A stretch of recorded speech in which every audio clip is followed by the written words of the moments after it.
Welcome to the Hoop Heads Podcast. It's Mike Linsing here with my co-host Jason Sunkel tonight. We are nearing the, end of the first round. It appears with a lot of the series, although we have a lot of interesting things going on, at least in the Eastern Conference. The Western Conference, maybe not Are as they, much, but here's the question though: is it Eastern Conference really interesting, or is it just a travesty? it's a Like, tra- it's a travesty. It is a complete and utter travesty on every level. I'm going to go back to what I said 3 months ago, and I still feel like my statement is the most accurate statement I've heard about the Eastern Conference. And that is in another month, when we have a team representing the Eastern Conference in the NBA Finals, I have no idea what that team's path is going to look like for them to make it to the Eastern Conference Finals. Because you look at where we are now, and I know we're going to go through every series, but it is just insane. The teams, the way they're playing, how they're playing, who they're playing, who's winning games. The whole thing is just a mess. If you tell me any one of these teams that's still alive makes it to the Eastern Conference Finals and makes it into the NBA Finals, Detroit Pistons, I'm out on, Mike. That's the only team I'm crossing them off. Crossing okay, them off. maybe. Look, No, not Detroit. maybe, not maybe. Crossing them off. JB Bickerstaff, he's a phony. Cross them Okay, off. listen. I'm not saying I disagree with you. I think Orlando's going to win that series, but is Orlando some kind of juggernaut? Like, I don't know. No, Is Franz gonna play tomorrow? I haven't heard anything about whether he's gonna play with his ankle injury sat out. I just listen. The Eastern Conference. I have no idea what any of these teams are doing. It is just from night to night, one moment to the next. You can't trust any of these players or teams as far as you can throw them. It is just a complete and all utter right. mess. So So you're on sitting that here. on that note, on that note, on that note, Okay. let's talk about the Boston Celtics and the Philadelphia 76ers tonight. Boston has a chance to completely close the game out. Joel Embiid, the corpse of Joel Embiid in the first half, 1 for 7 from behind the arc, plays terrible. And then all of a sudden, he figures out that he could just take Peyton Pritchard to the basket, like beat him at the basket every single time. And they just go on a crazy run in the third and the fourth quarter, and they ended up winning the game. And now and that was in Boston. So now Boston is going to have to go to Philly.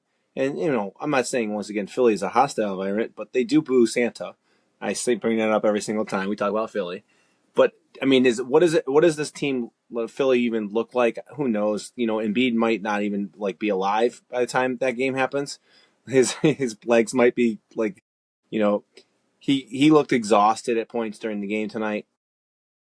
But the Celtics, how do you how do you continue to be like that? I don't even know. Like, the Celtics should have just ended the series. They could have easily ended this series and then had a week off essentially, because I have a feeling that the Atlanta's, New York's closing this game out tonight. They're going to end up going up 3-2. But I mean, you're telling me that Atlanta's not going to win. We said New York in 7. It's going to be 7-game series. Okay, Atlanta's winning game 6. It's going to 7. But now Boston's in a situation that, you know, they got to win or they're going to go to a game 7. And then we are in a legitimate series or situation that the Eastern Conference is probably likely going to have 3 game 7s at the current. I think I would say that's more likely than not. I would not say 4 game 7s because I just don't see the JB Bickerstaffs getting to game 7. But it's mind blowing because I think you and I both would have thought. I mean, I think we started. Last week I said Orlando in 6 just because I was just like, I'm over this. I think it's Orlando in 5. I'm wrong. I don't think there's any chance Detroit wins tomorrow.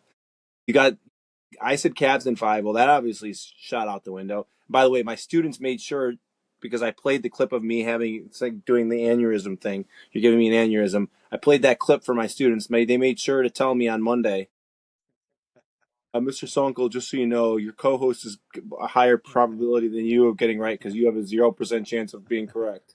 I was like, thanks, guys. Thanks for reminding me of that. the Cavs. This whatever. That's we'll get there when we get there. But I just I can't believe the Celtics didn't win tonight. It's mind blowing to me, and I would love, I don't know when Simmons is going to put out his episode. I'm guessing they're going to do one tonight after these because he's been doing them on Tuesday nights after the games. Like, I can't wait to hear what he has to say. They should have closed this thing out. I just don't get it. Well, I think there's a couple things to be said here. One is related to all these teams and the frustration that I'm sure their fan bases are feeling. We're going to get to our frustration with the Cleveland Cavaliers when we get to that series. But I think if you talk to a Boston Celtics fan tonight, they would probably give you the same talking points that we're going to give our audience about the Cavs. And I think it's the same talking points that Knicks fans would have about the Knicks. And I think it's probably the same talking points that maybe because Detroit doesn't have a track record, maybe it's not the same, but in some ways it all feels the same. And the Celtics tonight, look, they lost game two when they shot, or sorry, game three, they lost when they shot 13 for 50 from three. Tonight, not quite as bad, but they go 11 for 39 and the Sixers go 15 for 42. So they get outscored by 12 from the 3-point line. The Celtics just, when they are not playing well and their threes aren't going in, their shot selection, especially in key moments and in critical possessions, just always strikes me as being semi ridiculous. Now, granted, sometimes they make shots that if I was watching and coaching and looking at what they're trying to get, I'm not sure that they're good shots. A lot of times they end up making them. And again, Joe Mazzulla is a big fan of the math, and we just got to get up enough threes, and eventually the math is going to tilt in our favor. But there are times where you have to go away from the math and you have to say, look, our three isn't falling.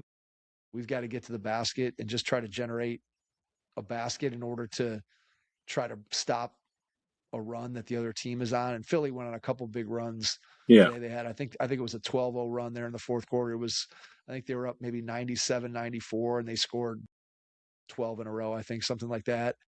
And during that time, the Celtics shot a ton of threes and just, again, bad shots. And you look at Jason Tatum had, again, 16 rebounds, 24 points. You can't ask for much more than what Tatum's giving you coming off the Achilles, but he's 4 of 12 from three. And I just feel like he launches so many just stupid threes where there's 12 seconds on the shot clock and he steps back for three. With his size and skill and athleticism, when you need a basket, if you're the Celtics, I don't want Jason Tatum taking a three. I want Jason Tatum going to the basket. And I feel like too often Boston just defaults to we're going to take a three. And then I think the underrated piece right now of Boston's chances of making it to the NBA Finals is Derek White has just been on offense a complete just non-entity. I Mike, was going to say Mike, zero, but your game, I would watch like your baldness and his baldness. I thought maybe that was you, like you've swapped bodies. Maybe if you went out and played, you could make millions of dollars right now because he looks terrible. He looks slow. He looks out of sorts. He has no confidence whatsoever. It's like how like the Hornets benched Knipple. It's like they need to just bench him, like just sit for a little bit because you're hurting the team. problem is they need him on the other end of the floor. They need him defensively, and he's still been good on that end. But offensively, he looks lost. He went through, I think it was his first season in Boston, where he just wasn't confident. And I think you're 100% right in describing that lack of confidence again is kind of where he's at. He looks hesitant to shoot. Tonight he was 0 for 4 from three.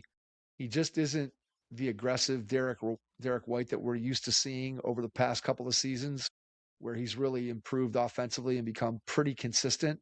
That guy just hasn't been there for the second half of the regular season, and that has continued into this series. And that's a big piece of what makes Boston good is you have all these guys out there that can shoot threes. And Obviously, Keita doesn't shoot threes at the center position, but they theoretically could have Vooch or Garza out there who both can shoot threes. And then if White's not shooting them, then you really need to rely on a big Pritchard game. And Pritchard was okay tonight. He was 1 of 5, though, from three. Not a great Peyton Pritchard game tonight. And look, Baylor Shireman was a huge piece of what the Boston Celtics did in the second half of the season. And he's been, I think, below double digits in minutes every game in this series, hasn't gotten a ton of run. And they need a guy that's a spark off the bench. And they really aren't getting anything from their bench except for whatever Pritchard's giving them. And if you're relying on Vooch to be your guy off the bench, and Vooch had 8 points tonight in 15 minutes, but he was -10. He can't guard anybody. I mean, he's certainly not guarding Joel Embiid. Let's put it that way. And so Boston, to me, is just they're the epitome of it's a make or miss league because they just keep doing what they do, which is fine. Again, over the course of an 82 game season, or maybe even over the course of a 7 game series against a team that you're better than, maybe the math does even out. But they've lost 2 stupid games to the 76ers. And not stupid that they were close and the game got away from them or whatever. I just feel like if they adapted and said, hey, the threes aren't going in at the same rate that they normally do, and the other team's on a 6-0 run, let's make sure on this possession that we get the ball to the rim or we get a good shot that is not a three. I just feel like they never do that. They always end up resulting back to Tatum, White, or Jaylen Brown. Sorry, Tatum, Pritchard, or Jaylen Brown trying to beat their guy one-on-one and go score, or on a kick out. And they just don't move the ball the way that it feels like they should. And they don't end up going to the rim. They always end up looking for a three. And I just feel like in big spots when they need a basket, when the other team's on a run, that they settle way too often for jump shots. And that was the case tonight. And then you flip it over on the Philly side. And when you look at this Sixers team, what's interesting is, and look, kudos to Embiid, man, for coming back from the appendectomy. I know that we've questioned his ability to stay healthy and his conditioning and said many derogatory things about Joel Embiid over the course of this podcast. But for him to be able to come back, and I know he wasn't good in game 4, and I know he wasn't even very good in the first half in this game, like you said, but in the second half, he kind of took the thing over. And for him to come back, I think it was 16 or 17 days after having the emergency appendectomy surgery. Yeah. Kudos to Embiid for coming back and playing as well as he has. And now you look at the Sixers, and with Embiid, Maxey, Paul George, and Edgecombe, that's 4 dudes on your team that on any given night can get you 30. And look, Edgecombe's probably not going to do it every night, but any one of those other 3 guys is more than capable of putting up a 30 spot. And if you get 2 of them putting up 30, all of a sudden now Philly becomes pretty tough to beat. And they didn't quite get there. Maxey had 25 and he was only 3 of 10 from 3, but he had 10 rebounds and 5 assists. And I thought Maxey played a really good game, just all around, controlling the team, controlling the tempo. He hit big baskets in the second half when they needed him. And I said before the playoffs that I wouldn't want to play Philly for one series. I don't think Philly can make the NBA Finals, but Philly with Embiid and with a healthy Paul George, this team in this version of it, if they're healthy, this team's as good as anybody in the Eastern Conference. I mean, Yeah. if you tell me that this same team that we saw tonight and Embiid is moving the way that he moved tonight, if you tell me the Sixers win these next 2 games against the Celtics, I will not be stunned at all if that's what happens. Now, again, Embiid was much better tonight than he was in game 4. So I don't think we necessarily anticipated that was going to be the case. But Mike, we didn't know that he was going to play. So, right, I mean, we don't know that he's going to play the next game. Like, correct. But Phil, I guess my point here is Philly has the capability with the talent that they have that they can beat the Celtics in these next 2 games. Now, they could also get blown out at home in game 6, and that wouldn't completely surprise me either. But I just think that Philly has ways to be able to attack Boston. Like, I don't think that Kata can really handle Embiid. Not that there's anybody who, when Embiid's at his best, not too many people can handle him from a defensive standpoint. And then you look at, if you're bringing in guys off the bench and Embiid gets any minutes against Pritchard or Garza, he's just going to destroy those guys. And it also limits Boston's ability to go super small, because if you put a much smaller guy on Embiid, he's just going to feast on that. And it's kind of what they did tonight once they got going with Embiid and just getting him the ball in spots where he can go and score. And look, the guy's a tremendous, tremendous mid-range shooter, probably one of the best shooters in the league, even for his size, notwithstanding. He's just a great shooter. And with Maxey controlling the ball on the perimeter, and with Paul George just kind of filling in holes where they're needed, and Embiid inside, Philly's a formidable team. Like I said, in a one-game scenario where everybody's healthy, or in this case, a 2-game scenario where everybody's healthy, I don't think it would be a huge upset for Philly to win these next 2 games. Now, I expect Boston to win the series, but it wouldn't be completely shocking to me if Philadelphia, because of their top-end talent, their top 4, if those guys are healthy, are as good as anybody's top 4 in the East. Yeah, I agree. I'm saying Celtics are winning the next game. Celtics in 6. I think Philly gets it. I think at home, Philly's crowd, I think Maxey's due for a good shooting game. I mean, hasn't really completely lit it up where he's been lights out. He's been good, but he's been good at low efficiency. I think he's due for a high efficiency, high scoring game. And you combine that with whatever they can get out of Embiid. I think Philly wins game 6, and then whatever, you get to a game 7 and it's a toss up. You never know. Embiid could go for 45 and Max could get 30 and Paul George could get 20, and all of a sudden, Maybe Embiid's other impediments might burst. Who knows?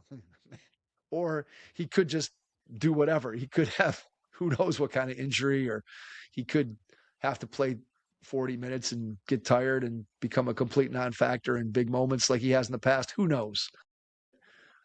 The bottom line for me from this series is vulnerability is the fact that they're stubborn in continuing to shoot threes and believe in the math no matter what the game situation is. They don't adjust or adapt. They just keep doing what they do, which in one case could be a strength, but in another case can cost you games that you probably should win. And so I just don't know, with Boston, make or miss, you don't know what's going to happen with them. And then Philly, look, in a short burst of time with Embiid healthy, Philly's top end talent is as good as anybody's in the Eastern Conference. And so I don't think they can win this series and then 2 more to get to the NBA Finals. They probably can't even win this series. But for one game, let's put it this way: if I'm Boston, I don't want to get to a game 7 with those 4 guys healthy on the floor. I don't really want to see that. That would scare me a lot if I was a Boston fan. So if I'm the Celtics, I would definitely want to wrap things up in 6 and not see that team in 7 looking at a healthy Sixers team. That's not going to be fun if that's the case. I'll say Celtics in 7, but I don't feel really good about it. I'm not sure I'm going to feel good about anything that I say about the Eastern Conference. I don't feel good about Boston in 7, but that's where I'm going to go right now. All right. I'm going Celtics in 6. All right. Okay. The other game that's tonight, the Hawks and the New York Knicks. The Knicks dominated this whole game. C.J. McCollum, 6 points. Brunson, 39 points. Karl-Anthony Towns, only 17 points, 14 rebounds. They dominated. They dominated this game from beginning to end. They took care of business. But I will say, I don't think that the Knicks close it out in 6. And I think the Hawks are gonna somehow win game 6. CJ McCollum was terrible tonight. He had 6 points. They didn't have it tonight, the Hawks, and it was pretty apparent from the onset. And the Knicks just did what they were supposed to do. They defended the home court, unlike that team in Boston. Like, they did what they were supposed to do. And yeah, so I think, I still think that the Knicks are going to win this in seven. Um, Clearly, they have some problems. I think that when I look at the Boston Celtics and what do I want the Boston Celtics to have to deal with if they win their series, I definitely want it to be the Knicks. I don't want it to be the Hawks. Um, Personally, once again, this is me speaking from I'm hoping the Cavs somehow figure it out situation. So I want those two teams to beat each other up. Um, I just the problem that the Hawks have is if CJ McCollum, I mean, he's carried them a lot in the two games that they won. He's not going to do that every single game, and I think they need some more offensive output than him. And when um, Jonathan Kuminga is one of your leading scorers, that's not probably a good sign for a chance at a victory. The biggest problem for the Hawks is Jalen Johnson hasn't been nearly as good as he was in the regular season. While you were talking, I just pulled up his stat line. So in the regular season, Jalen Johnson shot 49% from the floor in 4 games against the Knicks, not including tonight. And let's see, tonight he was shoot 46%. So let me see let me get the box score up here for tonight. Tonight, Jalen Johnson was 7 of 15. So he's a little bit better than where he than what the statistics say here, without being updated for tonight's game. But nonetheless, he's shooting 49% in the regular season. He's down to 42% in these 5 games against the Knicks. He's shooting 28% from three, whereas he was 35 during the regular season. 10 rebounds during the regular season, 7 in the playoffs, 8 assists per game, under 5 in the playoffs, averaging 22 and a half in the regular season and only 19 and a half in the postseason. He just hasn't been good enough because, again, over the course of the regular season, he was the guy who drove their offense. And right now, their offense is being completely run through CJ McCollum. And no offense to CJ, who's been a very good player in this league for a long time and has had, up until tonight, a very, very good series. And he's been just cooking the New York Knicks during clutch moments. Tonight, he wasn't nearly as good. But the fact of the matter is that this team would be much, much, much better if the offense was running through Jalen Johnson, a guy who's 6'8" or 6'9", sort of the prototypical wing guy that handles the ball, that things go through. And that's kind of who he was all throughout the entire season. And what's interesting is that Jalen Johnson is kind of one of the guys that when you look at somebody who, how does their game translate to the postseason, where all of your shortcomings, faults are picked at, dissected, looked at on film, and then teams figure out how can we take advantage of what this guy does or doesn't do. And for Jalen Johnson, he just has been an average outside shooter. Again, during the regular season, he shot 35% from three, which is probably a little bit below league average, but teams aren't really afraid of him out there. But during the regular season, probably doesn't hurt you that much. During the playoffs, all of a sudden, things start to look a little bit different. And when you can't shoot or you're not confident to shoot, it takes away the passing angles, it takes away your ability to drive.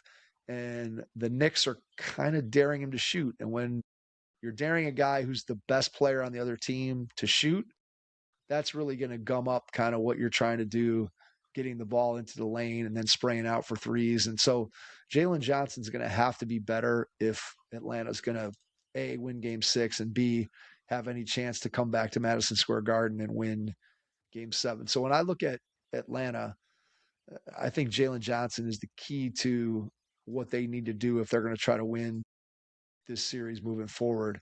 And Kaminga's been obviously hit or miss. He's had a couple good games and then a couple stinkers. McCollum's been good. Dyson Daniels is good on defense, but again, teams just completely ignore him on the offensive end of the floor. He really doesn't shoot at all anything besides shots in the lane, layups or floaters. He's basically abandoned taking threes at all, so that's a problem. I do think that the Knicks present some challenges in terms of matchups for Atlanta, because when you have, especially if they go with their double big lineup, which they didn't do a lot, but Okongwu's obviously an undersized center. And so I think that's the one area where Atlanta lacks a little bit when you start talking about them being able to match up with the Knicks. Towns is such a good floor stretcher when he's playing that role for New York that it makes the matchups for Atlanta a little bit difficult on that end of the floor. And the Knicks, people have lots of complaints about them. And I think everything that we've talked about with these other Eastern Conference teams rings true for the Knicks in that game to game, you're not really sure which one of the teams is going to show up. Are you going to get the ball movement, good shooting Knicks who are working hard on defense, or are you going to get the kind of boneheaded Karl Anthony Towns game and the dribble, dribble, dribble Jalen Brunson game and the Mikal Bridges? I'm not going to do anything on offense game.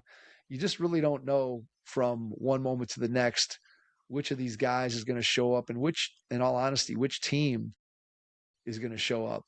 And so I know people have talked about Mike Brown and the comparisons to Tibbs and kind of where this team is. And obviously, if the Knicks don't get out of the first round, it makes firing Tibbs look silly in retrospect. I mean, the team had probably run its course with Tom Thibodeau, but we'll see where Mike Brown takes this thing. But I don't think anybody would say to this point that Mike Brown has coached an unbelievable series with some of the things that he's done. I know he's been criticized for sitting Brunson and Cat together, trying to maximize their minutes when they're out on the floor. But there's been a lot of criticism directed at him that you've got to have one of those guys on the floor at all times. And if Brunson's not out there, then that allows more of the offense to run through Cat, which I don't know if that's a good idea. Never been a fan of putting more decision making and uh, leveraging our team through a guy who, to be quite honest, I'm not sure is a winning player in a huge sense of being able to win an NBA title with Karl Anthony Towns. But the Knicks are just they're so up and down. Brunson's usually going to play well offensively. Other than that, Anunoby's been good in this series, but I mean, I don't necessarily trust in a big game that he's going to knock down every open three that he gets. Bridges obviously has been completely unreliable. I don't know. This is a weird series too. I think you're right that Atlanta probably takes game 6 and then you come back to New York and it's a game 7 and who knows? Last year you get the Halliburton shot that bounces up 30 feet in the air and comes in and beats the Knicks and then the Pacers go on and beat them and make the NBA finals. I'm not saying that's going to happen with Atlanta, but this Knicks team does enough stupid things that they let teams hang around, whether they're letting Atlanta hang around in the series or they let a team hang around in a game that makes you believe that they're probably going to lose game 6 and then you come back for a game 7 and I don't know. I mean, I'd rather have the game at home in Madison Square Garden if I'm the Knicks, but I'd be really nervous. I'd be really nervous the same way if a Cavs series goes to 7 against Toronto, even though that game will be at home. I'll be pretty nervous about that game if it comes to pass with the Raptors. So I think Knicks in 7, but again, if you told me that Philadelphia and Atlanta move on and come back from 3-2 down to win these two series, I would not be stunned. All right. Let's go to Detroit next. Okay. Detroit, Orlando. Orlando's currently leading the series 3-1. I have zero faith in Detroit Pistons. I've made it very clear. They look, the Jared Allen quote, the lights were too bright. That's what's happening to the Detroit Pistons. They look scared. Desmond Bain was unreal. You must be a great teammate. You got Ja Morant and what's his name? Oh God, I'm breaking on Jaren him. Jackson, Jaren Jaren Jackson Jr. JJJ, 3 J's. That's Yeah. what I was gonna say. Triple J. Traveling to Orlando. I mean, I don't think they were there for Disney World. They traveled to Orlando to cheer on Ja Morant. Shows they level of teammate that Bane was, right? That they traveled. I mean, they're not even on the same team anymore. I mean, that's even like you got Ja who's on Memphis still for the time being, and you got Triple J who's on Utah. I listen. Orlando's just bully balling them. They're doing exactly. This is the series that we had against Orlando 2 years ago when JB was still the coach, and we ended up winning it in 7. Okay, they just are bully balling them. JB Bickerstaff has no answer for the Orlando Magic. It's ridiculous that it's come to this point, and the fact of the matter is, I just don't see there's any way that Detroit comes back and wins this series. Now, do I think they could win a game? Yeah, I'm going to stick with my Orlando in 6 because that's what I said last week. I'm going to stick with it. I'm going to plant my flag in it and just stay there. I think Orlando wins in 6. I wouldn't be surprised if Wagner does not play tomorrow. If they're concerned about his ankle. No, calf, day to day with a calf strain. Okay. Okay. So wouldn't be surprised if he's out. Okay. But I just don't find there any way that Detroit's going to rattle off 3 wins against this Orlando Magic team. They are scared, and it all starts with JB Bickerstaff. I have no faith. I said this to you all season. They could be the number 1 seed. They could win 70 games in the regular season. I don't care. They have JB Bickerstaff in the playoffs. That's all I need to say. End of discussion. Look, I think you're 100% right. We skipped over the best part of this series. Do you know what the best moment of this series has been? That dunk. Oh, that dunk was insane. Jamal Cain, crazy dunk. Look, before And the then he had series, a really good one right after that too, the putback dunk. yeah, the little putback dunk was nice. And I can honestly say that I didn't really know much about Jamal Cain prior to that dunk, but man, that was one of the best dunks, seriously, that I've seen in game in a long time. And it wasn't, there's some of the dunks, right? Tom Chambers style, where the guy, it feels like he climbs up the guy that he's dunking over, and that gives him an extra bit of elevation.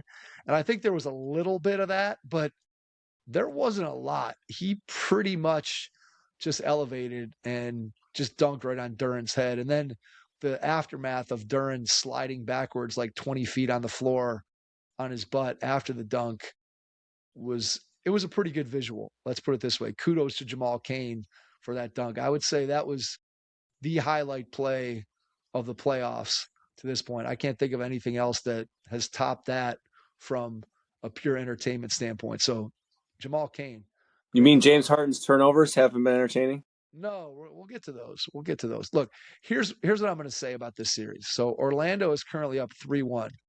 I'm going to read you the field goal percentages of the Orlando Magic.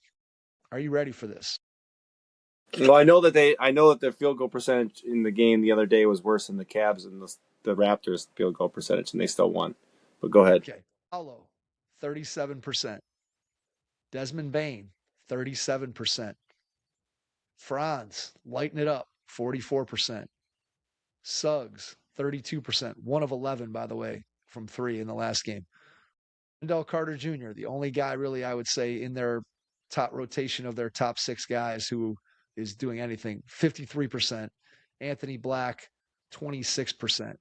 As a team, the Orlando Magic, now keep in mind, they're up 3-1 in this series.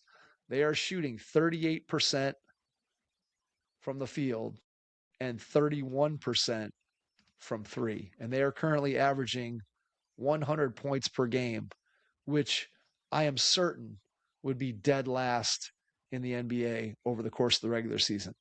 So then the question you have to ask yourself is, oh my God, if they're shooting 37% or 38% and they're winning this series 3-1, what does the other team's statistics look like? Well, I can share that with you as well. Cade Cunningham, 42%. Tobias Harris, 43%. Ausar Thompson, 50%. Jalen Duren, 46%. Duncan Robinson, 33%. Beef Stew, 61%. Dennis Jenkins, 26%. So the Detroit Pistons are actually out shooting the Magic. They're shooting 42% a robust, which I'm sure that would be last in the NBA over the course of the season. And the Pistons are putting up 98 points per game.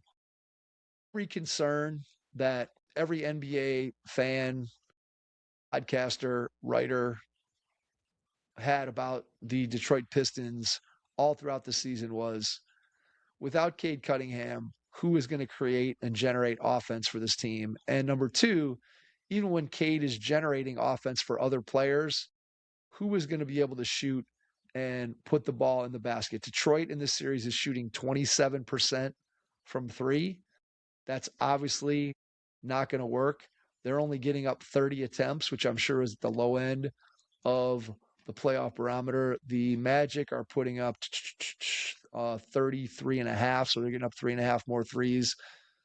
Detroit just doesn't have enough scoring, and it's critical for them to figure out what they're going to do about Jalen Duren's performance to this point.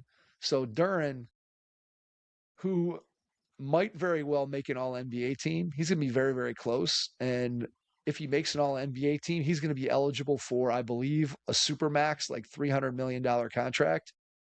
And you want to talk about a guy who has played soft, scared, and looked like a completely different player from the regular season? Jalen Duren, field goal percentage in the regular season, 65, shooting 46% in the postseason. 10.5 rebounds a game in the regular season, down to 8 in the postseason. 19.5 points a game during the regular season. He's averaging 9.8 points per game in the playoffs.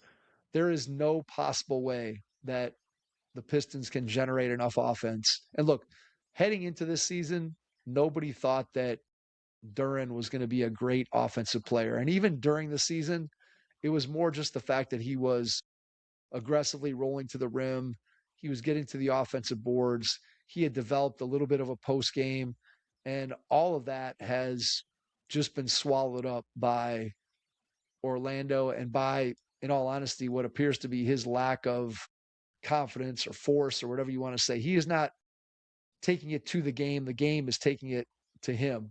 And they can't win if he isn't better. They just don't have enough other guys who can score and make up for what they're missing from Duren's regular season production. So I don't know how. Here's what I'll say about this series. I don't think there's really much that Detroit will or can do. Just like you, I don't trust JB Bickerstaff to come up with some tremendous adjustments. In his defense, I will say that when your team just flat out doesn't have enough shooting and playmaking, There's not much he can do. There's not much he I can don't do. I don't know that there's a whole lot that he can do. I agree. I just think that in so many ways he's kind of handcuffed by what the roster is. And if you put your best defensive players on the floor, if Asar Thompson's out there and you want him out there for defense, his shooting is a complete zero. The 2 free throws that he bricked at the end of the game the other night had no chance. Those things were rocket shots out of his hand. And yet you've got to have him on the floor a lot of times to be able to defend against the other team's best players. But Detroit just doesn't have enough shooting. Right now, Tobias Harris is their number 2. And if we were going to rank number 2s, which I know we haven't done on a pod in a while, but I know we did it before. If Tobias Harris is your second best player, I'm not so sure how far you can go in the NBA playoffs. And yet, here's what I'll say. A week and a half ago, we watched the Orlando Magic lose the 7-8 play-in game to the Sixers. And that team looked like at that moment that they had completely checked out in every way, shape, and form. Their effort, their body language, their togetherness, their coach, every single thing that you would look at when you were trying to evaluate what is this team going to be? Can this team continue to move forward? Every single fiber of my being would have said, there's no way that we all picked them to lose to Charlotte in the play-in game to see who was going to get this 8th seed. And they obviously curb stomped the Hornets in that game, and then they come out and do what they've done to this point to Detroit. And yet at the same time, I read you their field goal percentages. I've seen their offense all season. I've seen the up and down nature of this team. I've seen Jamal Mosley coach. I'm not so sure that JB Bickerstaff isn't at least in an even match with Mosley. And so I guess my point here is I don't trust the Orlando Magic either. And so if Detroit can somehow figure out how to get Duren going and Cade has a big game, they got 2 out of their last 3 at home. I think the Magic to me seem like a front running team where if they get off to a good start and things are going well, that they'll kind of coalesce into a cohesive group. But I think if things don't go well, I'm not so sure that that's the case if they face some adversity. I don't like even what I've seen in this series. Like I don't love what I've seen from Paulo the same way that it felt like in previous playoff seasons that he kind of had a look like I'm the guy, I'm going to kind of take over. And now I feel like he has almost a look of disgust, like he doesn't really like playing with his teammates. Even when things are going well and he's smiling, it still feels almost like he's begrudgingly going along with the program, but he's not super excited. I don't know. There's just something weird about his body language and his facial expressions that I don't like.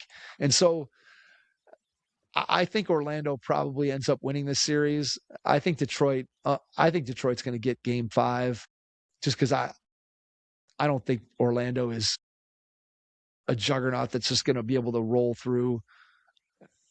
And maybe Detroit just plays poorly like the way they have in the first 3 games, and Orlando does close them out. But I think Detroit's going to right the ship and win Game 5, and then you really only have to go back to Orlando and win Game 6. I think it comes down to where is Cade at in his development, right? All this other stuff is kind of secondary. Can Cade have 2 out of the next 3 games if it's going to go 7? Can he put up 40 points in 2 of the next 3 games to give them a chance to win this series? I think if he doesn't do that, if he just is in the 25 to 35 range, I just don't think Detroit has enough offense. Orlando has different directions they can go. Maybe if Franz is out, knocks the Magic offense down another peg, even lower than it already is, and maybe that gives Detroit a chance. I'll go Orlando in 6. I think Detroit gets Game 5, and then Orlando comes back and takes them out and wins this series at home in Game 6. All right, it's the moment everybody's been waiting for, Mike. Let's talk about the Cleveland Cavaliers. By the way, we're at 45 minutes, Mike. So the Western Conference we're just gonna predict what's happening. We're not. The Western Conference is going to be easier. There won't be as much. There won't be as Well, much to say. I'm just saying. I'm gonna put my. I'm All not. right. I'm just Well, saying. All right. Anyways. let's see how long we talk about the Oh, Cavs. How come about on. that? Let's see how How long. long were you going to talk How, about the Cavs? 30 minutes later. All right. Here's the bottom line. I don't know what the hell I watched on Sunday, Mike, and I don't think you know what you watched on Sunday. My dad said they were drunk. They went out too late the night before, and then there was a good tweet. I think I sent it to you. I'm used to another Cleveland sports team disappointing me at Sunday at 1:00. Okay, that was a good tweet. That was a good one. That was a quality tweet. that was good. Um, they were terrible. Mitchell was god awful until the fourth quarter. James Harden was god awful the whole game. I texted you in the middle of the third quarter and said, "Hey, Mike, is it bad when James Harden is the best as the best player in your team and has 8 turnovers?" Because at that point he was the best player for the Cavs in the middle of the third quarter. They couldn't hit anything. Sam Merrill kind of started to make shots in the fourth quarter, but the problem is this: they played so bad in the first 3 quarters that there was no chance. They completely botched. Now, I don't know if you saw the NBA 2-minute report. Did you see the 2-minute report from the Cavs game? I did not. There were 9 incorrect calls in the last 2 minutes. 9. Not 1, not 2, not 3. 9. Okay. Now, 3 of them were on the Cavs and 6 of them were on the Raptors. The 8-second violation, they said they should have called a foul. The But the only one that they did not say that was to me was a clear bad no call was what the screen that they had on Wade. Like they literally the Wade got destroyed, and the guy was in set, and they said that that was a correct no call, and I said, in what god awful world is this incorrect, like a correct no call? Anyways, the bottom line is it shouldn't have come down to that. They played terrible. Like I said before, Mitchell was terrible until the fourth quarter. Um, he tried. The fact that the Cavs play as bad as they did and they still had a chance to win gives me a little bit of hope. But at the same time, my God, the Raptors are terrible shooting. They are really, really bad. If they could just shoot the basketball, like they would destroy us. I mean, Brandon Ingram was terrible most of the game. Scotty Barnes, I mean, he's playing pretty good, pretty well. But the offense in that game, though, I don't even know what I watched. I legitimately have no clue. Either team, it was toilet clogged offense, like triple layered toilet clogged offense. Like I don't even know what that was. And like the announcers are like, oh, they're playing. It's all this tough defense. I'm like, the tough defense. The Raptors are missing breaking wide open threes. Like I think the Raptors are playing good defense. I think they're doing an all right job. We're not moving the ball the way that we need to move the ball, though. That's the bottom line. And I hope that Atkinson has some kind of game plan to deal with this, trap at the top of the key that's for some reason confounding us. We don't know what to do. Mobley is terrible, terrible. I'm over it. I'm over it. The Someone said, "Oh, Allen had a great game." What? He had 3 points. He had 14 rebounds. What great game? Who's saying he had a great game? Was that Simmons? Simmons said he had a great game. Yes. Come on. Yeah, I don't know where that came from. That told me that he didn't watch the game. Anyways, I don't know. The Raptors aren't doing anything special. Okay, Quickly's out for the series. Who that was the guy we were most like theoretically worried about changing the tides, and then we go and get spanked in Toronto. And I guess I shouldn't say spanked because we were in both games, but I, the thing is this: I expect the Cavs to come out and win tomorrow. I expect it to happen. Do I feel good about that? The answer is no. Do I expect the Cavs to still win the series? I do. Do I expect? I didn't say a realist. I expect it. Do I feel really good about it? No. Um, Listen. A flashback a week ago when we were up 2-0 and we both said, "Oh, we feel really good about this." Like I think you were a little more late, but I was like I never felt like we were going to lose either of those first two games. Game 3, I felt like we were going to lose that game before the game started. Okay, I mean I didn't feel good about that game to begin with.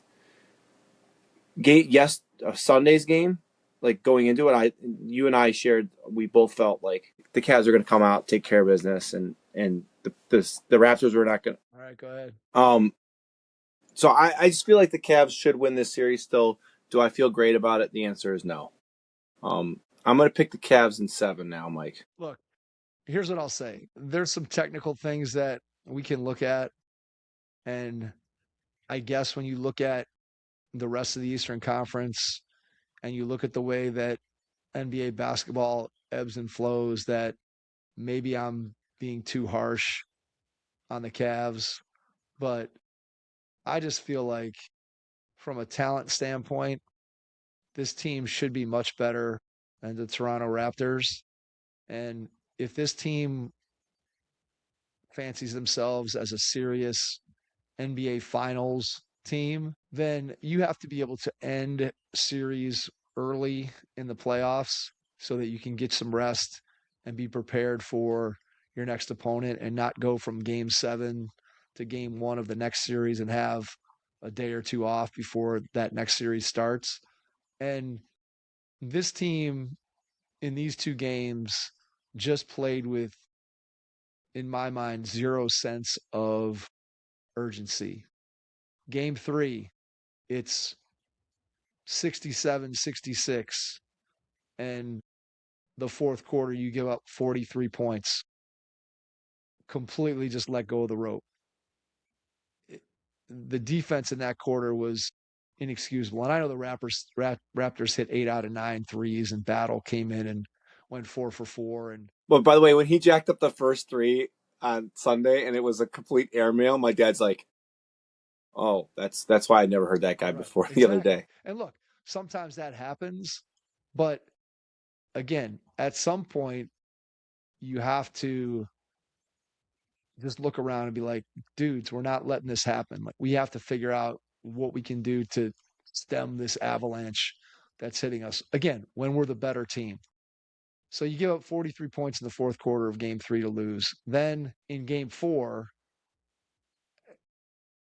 that's a game that if you're a serious team, that all right, you let one slip away in game 3 and you didn't have your best effort, but now you go up 3-1, you have 2 home games, you pretty much have the series in the bag if you win that game. And there just was zero sense of urgency. There's not one guy on this roster that I look at who appears like they have the proverbial eye of the tiger of like, I'm just going to come out and I'm going to do whatever it takes tonight for us to win. If my three's not going in, I'm going to get to the rim. If I'm having a bad offensive game, I'm just going to work harder defensively. I disagree. There is someone. There is someone. He's not the right guy to do it. Merrill? Jalen Tyson. He just goes to the basket. He's not strong enough and not good enough yet, but he is at least trying to do something. Anytime he got the ball in his hands, he was attacking the basket. And he was a lot out of control. But I felt like and because of his aggressiveness, he gets in trouble with the fouls too. He's the one guy I All think right, I'll give you that. I'm not mad at. I'll give you that. I'm not mad at how he's playing and what he's trying to Okay, do. but he's our seventh guy at best and probably lower than that, right? I would say he's our ninth guy, That's what I'm right? saying. That's Ninth what I'm guy. saying. So if your ninth guy is your guy who cares the most and seems to have the biggest sense of urgency, that's not really a good sign. I was so disappointed in Donovan Mitchell in these 2 games for a guy who is a borderline first team All NBA and probably clearly a top 10 player in the league. And with his playoff history, for him to come out and just basically no show these 2 games. And there's a sense of you have to know what your team is and who they are. And clearly, if you and I and every single person outside the team can see that there's a little bit of question about the mental fortitude slash preparedness of this team, then if I'm the best player, I got to come out and set a tone early. And if my best skill is scoring, then I got to score. If I'm Mitchell, I got to put up 12 points in the first quarter and just be aggressive and look to get my shot. And he just didn't do that. And then you talked a little bit about the way that the Raptors are defending the Cavs. And when the Cavs are at their best in the regular season, both last year and this year, they just have a ton of movement and the ball is going swing, swing, swing, pass, pass, extra pass. And then all of a sudden you're getting a winning, an open three. And right now, what you have is Harden and Mitchell, when they're in there together, they're both up outside the 3-point line, just kind of standing. And all the 2 of them do is just stand there. One of them's dribbling, one of them's dribbling. And then they try to beat their guy off the dribble and either take a shot or then it's one pass. The ball really doesn't move side to side. The ball really doesn't move from one guy to the next. You don't get a team into rotation. It's just a lot of stagnant offense. And maybe that's on Harden and maybe it's on Mitchell. Kenny Atkinson has to figure something out to get the ball moving and get the Raptors into rotation and be able to attack matchups. I just don't feel like the Cavs have done a very good job in these last 2 games of figuring out where they can poke at Toronto. I just feel like they've kind of given into the fact of we're just going to have Harden and Mitchell dribble around outside the 3-point line and hopefully that they can create something. And I just think that that's not going to happen. You talked about the 2 big guys. Look, I think at this point, we've had a huge roller coaster with Evan Mobley of he's going to be great. He is who he is. He's going to be great. He is who he is. He's going to take a leap. He is who he is. And I think at this point, it's fair to say that I've settled on he is who he is. And that's a very good player who's a very valuable guy to have on your team. He's outstanding defensively. Unfortunately, for the playoffs, he's outstanding without a mean streak. I wish he had a little mean streak on defense. He really doesn't. He's very good on defense, but he's not intimidating simply because he just doesn't. That's not the persona that he puts in front of people. And offensively, he's just an ancillary guy. He's gonna get lob dunks. Sometimes he can score if he's got a mismatch on him. He's gonna hit the occasional three, but you never ever have, nor will you see a moment where, hey, Harden's off the floor, hey, Mitchell's off the floor. We got to run this offense through Mobley. He's got to get us 6 points and an assist in the next 3 minutes. Like, it just never happens. He just doesn't assert himself. He's just not strong enough. I just don't think it's ever going to come. I just don't think his makeup from a mental standpoint, I just don't think he has that in him. I think he is who he is. And again, he's a good player, but as we've said repeatedly, this team is not an NBA Finals team if Donovan Mitchell is your best player. And we're still at the point where Donovan Mitchell is our best player. And I would say the gap between him and anybody else is bigger than it's ever been. And then you talked about Jared Allen. And I asked you this question on Sunday. When is the last good Jared Allen playoff game?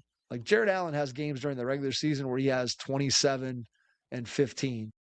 And I don't think he's had one of those games in the playoffs over the last 3 or 4 seasons. I just think he's been below average. And you could say, oh, he doesn't get the ball or they're not involving him in it. And that's probably true to some degree. But I feel like when push comes to shove, he gets bumped around. He gets moved out of position. He gets out rebounded. I don't know, he had 15 rebounds, but they couldn't keep Cameron Murray-Boyles off the glass to save their life. And I know you shared the stat that I wouldn't have known that guy was. I wouldn't have known that. Couldn't have told you that guy if you told me his name. If he was a Toronto Raptor or if he was a character in Harry Potter, I wouldn't have known that before the game, before he this series, killed the Mike. Cavs. He absolutely destroyed the Cavs on the boards. And he's like 6'7".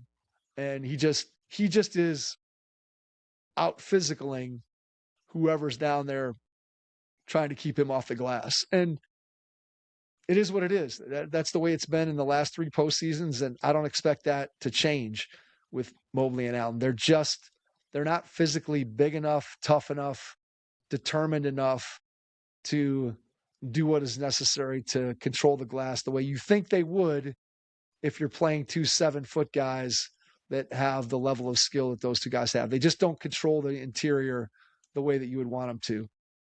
And then the last thing I want to talk about is our friend James Harden.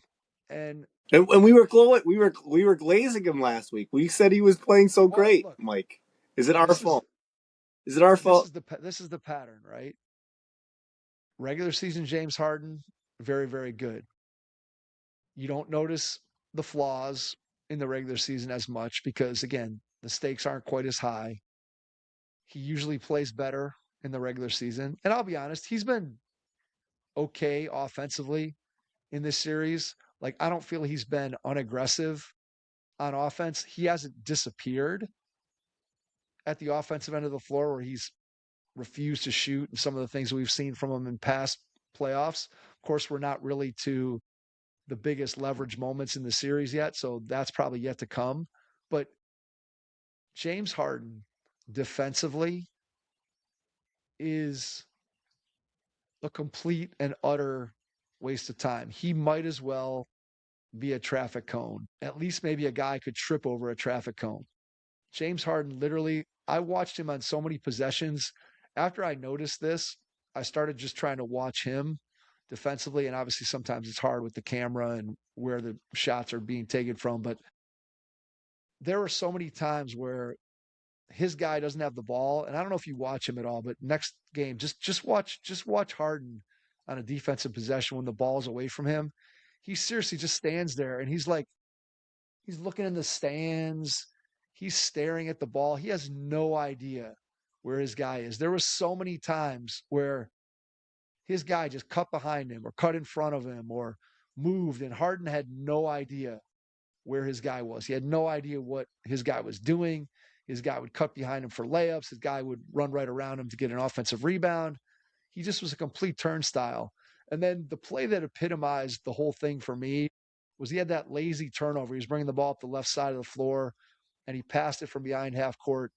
And I forget who stole it. It might have been Barrett, but I can't remember for sure. But he kind of denied the wing, but it wasn't really even a denial because Harden just kind of chucked it to him with one hand. And then as whoever from the Raptors stole the ball and started dribbling towards Harden, he just stood there and then he stuck his arm out.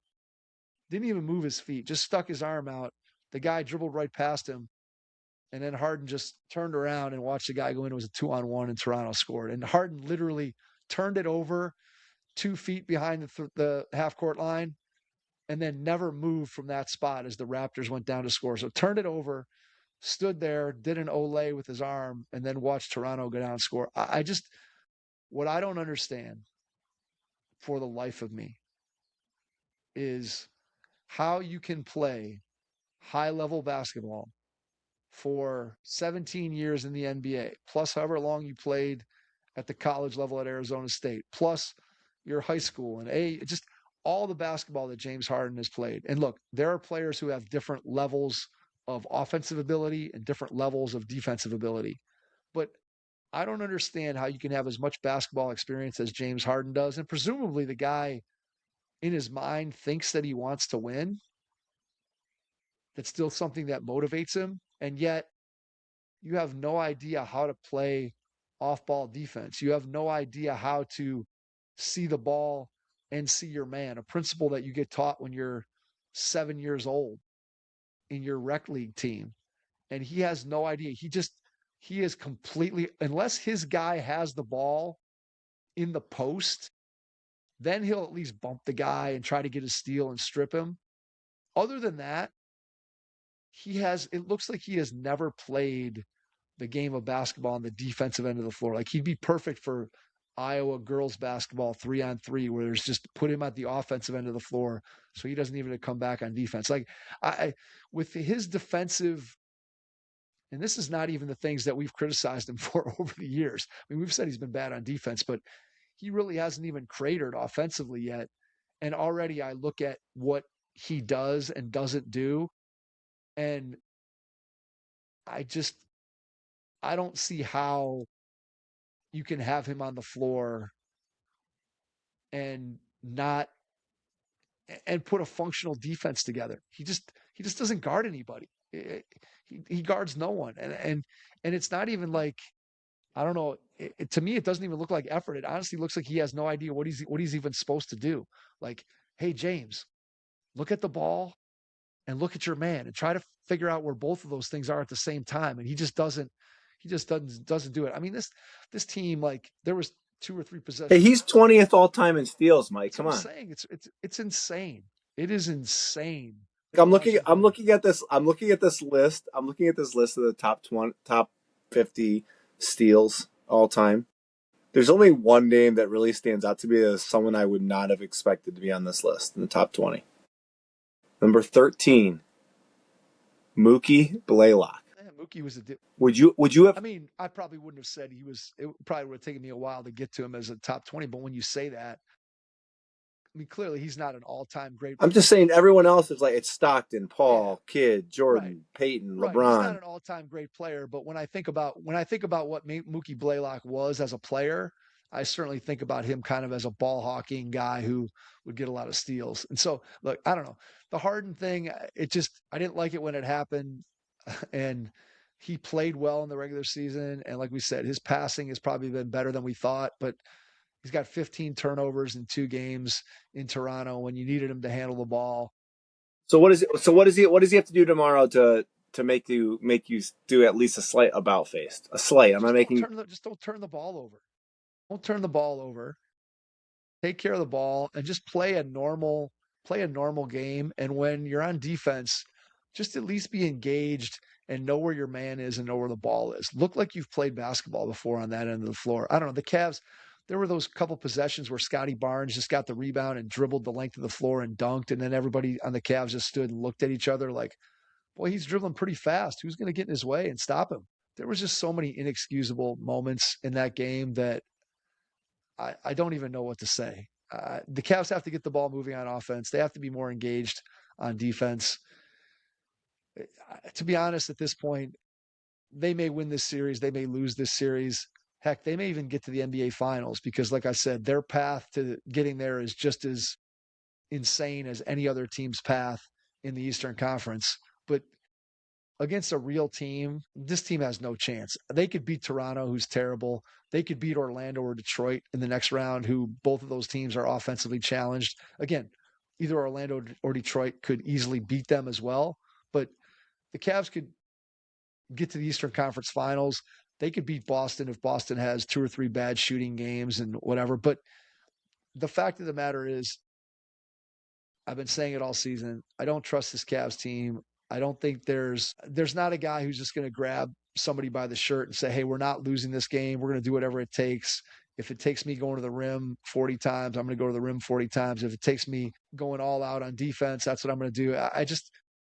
I'm so disappointed in what, and I shouldn't be, because this is what they've been. This is who they are. And in adding Harden, they added another guy who just completely fits the bill of what this team is, fits in perfectly. So he didn't address the weaknesses, which is what we talked about from the moment the trade was made, and why you would want to get James Harden if your goal is to win an NBA title. I continue to wonder that for any team that would have acquired him, and now I feel the same way about the Cavs. Then the last thing I'll say is Donovan Mitchell at the end of that game 4 was borderline exhausted at times. Like, he just looked like he was dragging himself up and down the court. And I know he scored decently in the fourth quarter, but I just I don't understand. I don't understand it. I don't Look, understand. how is he That's what I'm tired? saying. My dad made this point. How is he tired? 41-year-old LeBron James just played 45 minutes in a I don't game. understand how you're tired. I really don't. I like, if you're a professional athlete and you're going up and down the floor 48 minutes and you care about your body and you care about your team, and I just don't know how you're tired. I don't understand. I don't get it. And look, this team, like I said, they probably will beat Toronto. They probably will. What's your prediction? What's your prediction, I Mike? still think Cavs in 7, but I'm giving them a huge benefit of the doubt. Like, when I texted you before game 4, I said, I think Mitchell's going to come through, have a huge game, and the Cavs are going to win big. And it was the exact opposite of that. Mitchell was horrendous, and obviously the Cavs didn't come to play at all. And so I keep trying to delude myself into thinking that this team is going to turn some proverbial corner. And in my heart of hearts, I know that's not going to happen.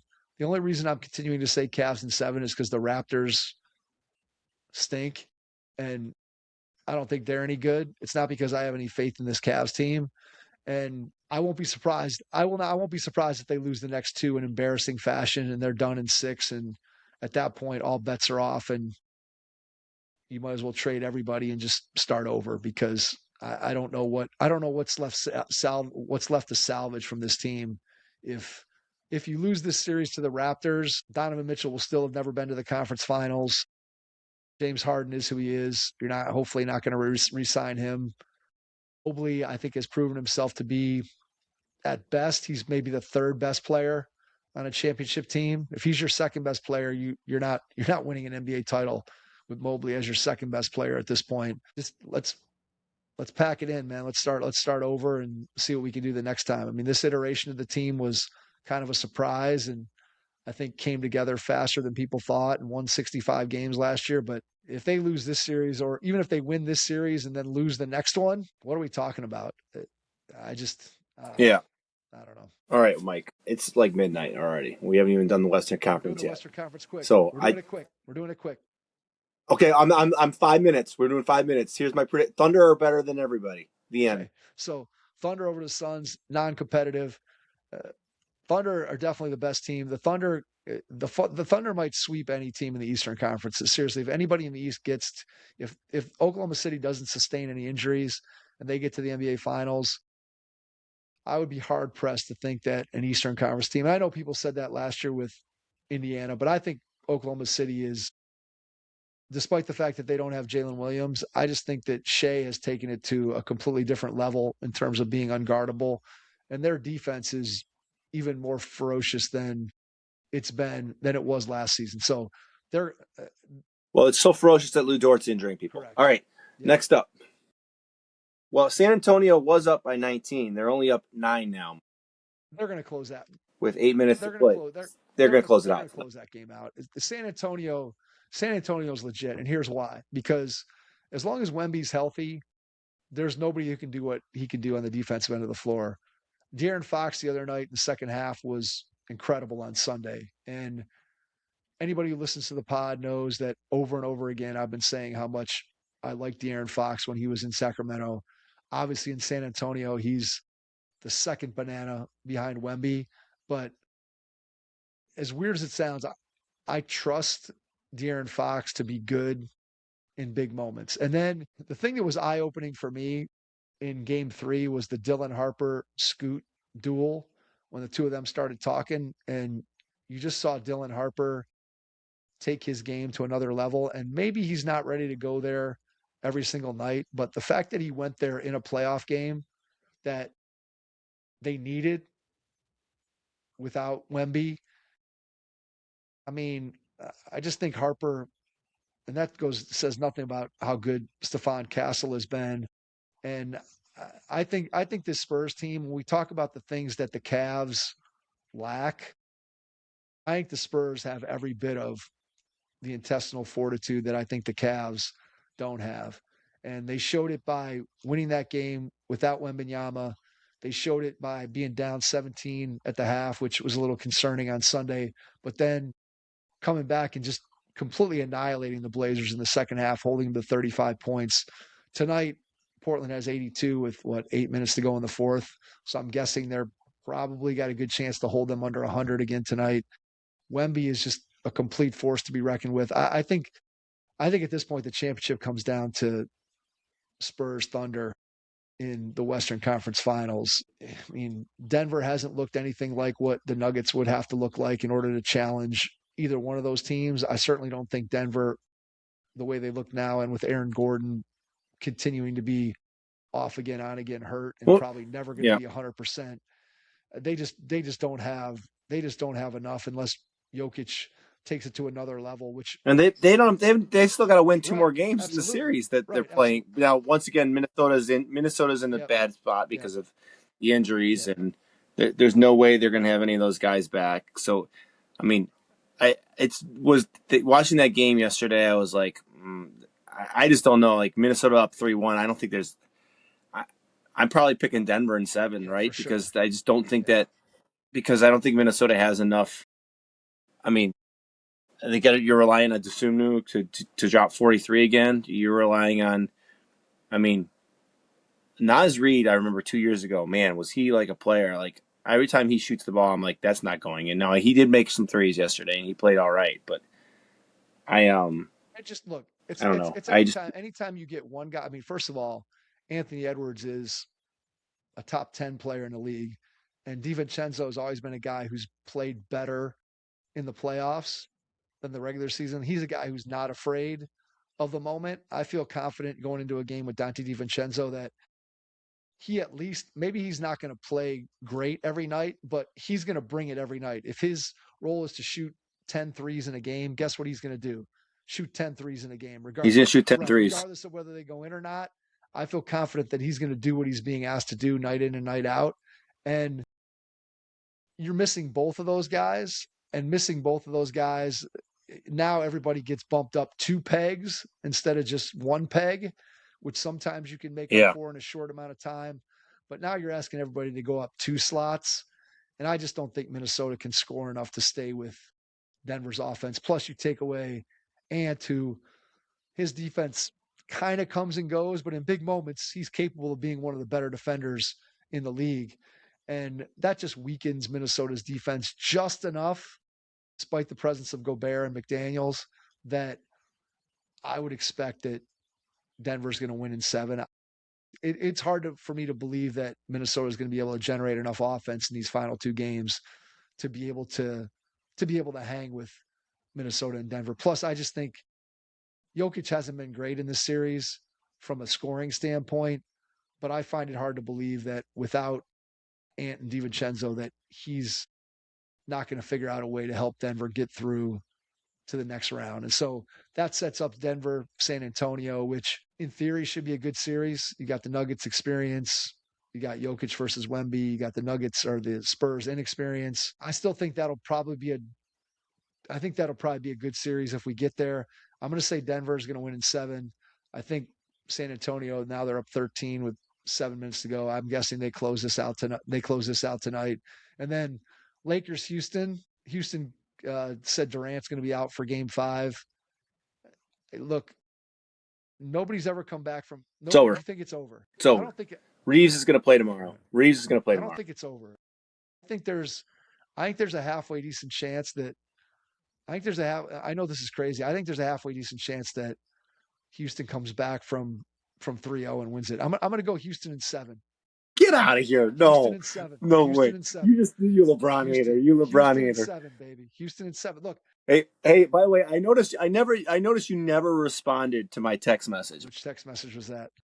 LeBron at 41 is greater than Michael Jordan at 41. I think there's probably a case to be made that could be true. Look, it's not could be true. Come on. Jordan's last year. He was a shell. He was a shell. Bad team. He's on a bad team. But no, bad team. Who's LeBron playing with? Jake LaRavia, man. Right now, Marcus Smart. These guys are studs. Luke Kennard, former Mr. Ohio. Luke Kennard. Come on now. Against a completely dysfunctional Houston team that has no idea what they're doing. No. Come on, man. Get out. Houston and LeBron at 41 greater than Michael Jordan at 7. First 3-0 comeback in NBA history. I'm calling it now. I'm calling it right now. That's not happening. Yes, that's not happening. All right. I'm leaving it there. Let's go. I'm dropping the mic. I'm doing the George Costanza. You got to leave on a high note. Rockets in 7. Or a low note. Or a low note. 7. All right. Let's leave it there. We're going to go watch the end of this San Antonio Portland game.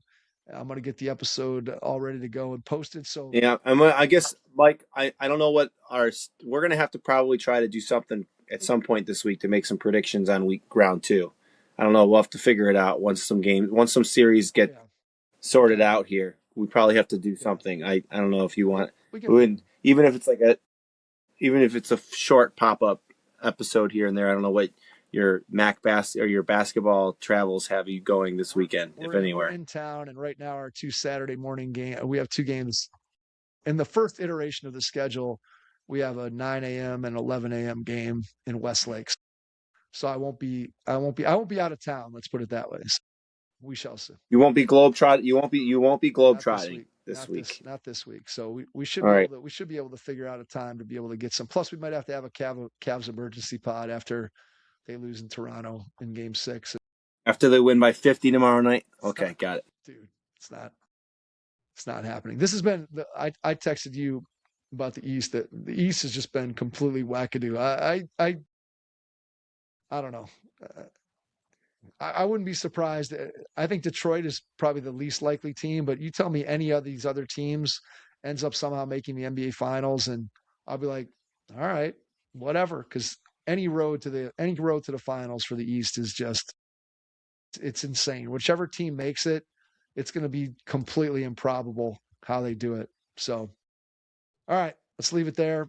Thanks everybody for checking out tonight's NBA episode of the Hoopheads podcast, and we will catch you on our next episode. Thanks.